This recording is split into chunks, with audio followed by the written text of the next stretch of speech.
Hello साथीहरू नमस्कार। आज मैले एउटा दुःखद खबर लिएर आएको छु जुन हाम्रो नेपाली समाजको लागि धेरै दुःख नै छ। किनकि हामी एउटा पर्मिला त्रिपाठीको एउटा आज मैले सोसल मिडिया मार्फत केही जानकारी पाएको छु। यही मैले सेयर गर्न खोजिरहेको छु। के छ पर्मिला त्रिपाठीले 4 बजेदेखि एउटा ठुलो अमेरिकाको ठुलो सहर सान फ्रान्सिस्कोमा उनले घरविहीन भएर बसेका थिइन्। तर उनले स्टुडेन्ट भिसामा आएको हामीले बुझ्न पाउँछौँ भने यसरी आएको थिए। तर उनले +2 पास गर्न आएको थियो। तर +2 पास गरेर आएको उनले धेरै कुरामा कठिनाइ भएको कारण हामी सुनेका छौँ। के हुन्छ काम गरेर पढ्न धेरै नै गाह्रो हुन्छ विदेशतिर। तपाईँले जिपिए मेन्टेन गर्नुपर्छ, पढाइ त्यत्तिकै गाह्रो हुन्छ।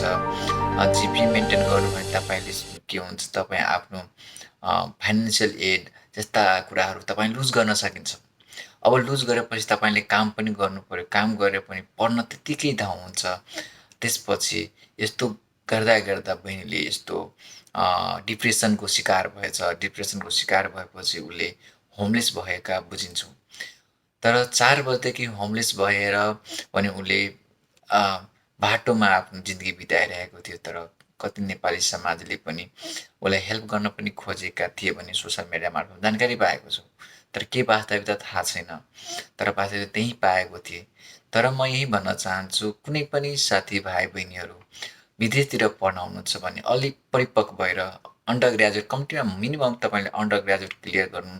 हाम्रो नेपालतिर मास्टर पढ्न आयो भने स्टाइफन पाउन पनि सकिन्छौँ। तर त्यति होइन तपाईँले के हुन्छ पढाइप्रति पनि तपाईँको त्यतिको जिज्ञासा हुन्छ र अब के हुन्छ पढाइप्रति जिज्ञासा पनि हुन्छ। तपाईँले अलिक परिपक्व पनि भएको बुझिन्छौँ। परिपक्व भएर तपाईँले विदेशतिर आउनुहुन्छ भने धेरै कुरामा सहयोग सफलता मिल्ने धेरैको चान्स हुन्छ। तर 12 क्लास पढेपछि हामी एउटा बोलाइअनुसार हामी परिपक्व भएको हो, भोगाइअनुसार हामी परिपक्व भएको हुँदैन।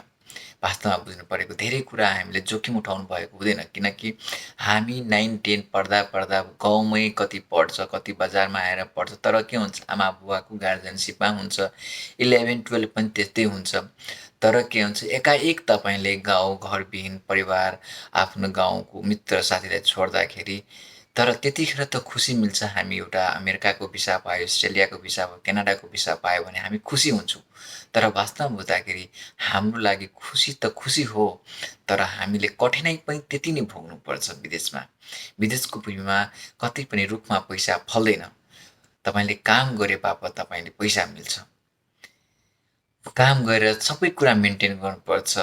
यतिकै मात्रै हुन्छ के छैन। हेल्थ इन्सुरेन्स, गाडी इन्सुरेन्स, फोनको तपाईँको पेमेन्ट हुन्छ, फोन बिना चल्दैन। इमेल चलाउँ, जिमेल चलाउँ, जे पनि हुन्छ। एउटा पैसा बिना त केही थुक्नु पर्ने भनेको पैसाले तपाईँले थुक्न सकिन्छ। यहाँ विदाउट पैसाले केही बाँच्नै पनि सकिँदैन। त्यही भएर हामीले विदेश आउनु भन्नुको विदेश पढ्न आउनु भनेको अलिक परिपक्व भएर आउनु कि यहाँ जोखिम नउठाउन परोस्। तर यस्तो हामीले दुःखद यस्तो घटनाहरू पाएको छौँ कि दुःखद घटनाहरू यसमा के हुन्छ मन रुन्छ। तपाईँले केही गर्नु आफै दुःखी हुन्छ, तपाईँले केही गर्न सक्नुहुन्न। तर यहाँ के छ हाम्रो समाजहरूलाई नेपाली समाजले कम्युनिटीलाई अलिकति जबको समस्या भयो भने अलिअलि साथीभाइलाई हेल्प गरिदिनु भयो भने धेरै उनीहरूलाई सहज हुन्छ। म यही भिडियो मार्फत भन्न चाहन्छु तपाईँ कुनै पनि सहरमा होस्, कुनै साथीभाइले स्टुडेन्ट भिसामा छ अलिकति जबमा हेल्प गरिदिनु होला। किन जबमा हेल्प गरिदिनु भने उनलाई बस्न खानमा अलिक सजिलो सहज हुन्छ। किनकि यस्तो समस्याबाट हामीले फेरि अर्को नेपाली नभोगोस् भनेर मेरो आग्रह छ।